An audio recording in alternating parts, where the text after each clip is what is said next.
C'est au cœur du campus du Végétal d'Angers que se trouvent les installations expérimentales mutualisées gérées par l'unité mixte de recherche de l'INRA, Agrocampus Ouest et l'Université d'Angers. Composée de serres et de chambres de culture de très haut niveau technique dédiées à la recherche, la formation et l'innovation. Inaugurées en novembre 2014, ces installations permettent de conduire des expérimentations en biologie végétale afin de comprendre la physiologie des plantes et la façon dont elles s'accommodent de leur environnement. Alors une présentation technique rapide, c'est 7000 m² de serres verts qui sont décomposés en une cinquantaine de modules dans lesquels on va réguler température, hygrométrie et puis on peut également faire de l'éclairage artificiel. Elles sont aussi, ces installations expérimentales, ces serres sont aussi composées de ce qu'on appelle des phytotrons, des salles de culture dans lesquelles on peut contrôler de façon plus précise la température et l'hygrométrie. Donc l'activité principale, c'est donc l'accueil d'essais, alors soit pour les laboratoires de recherche, principalement notre laboratoire de rattachement, l'IRHS, qui travaille sur l'horticulture et les semences, sur les aspects de génétique, de pathologie et de physiologie, mais également l'accueil des activités d'enseignement d'Agrocampus Ouest avec des TP, des TD. On se trouve dans la serre de collection de plantes d'appartement de l'école.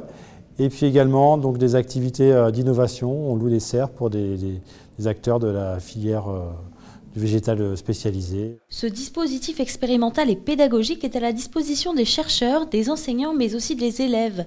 L'occasion pour ces derniers de se pencher sur des projets très spécifiques. L'objectif du projet est de déterminer, d'apporter des informations ou de la connaissance dans un premier temps et d'améliorer le savoir-faire à la fois des obtenteurs et des producteurs de rosiers de jardin à travers donc, le déterminisme génétique et environnemental de l'architecture de la plante chez le rosier.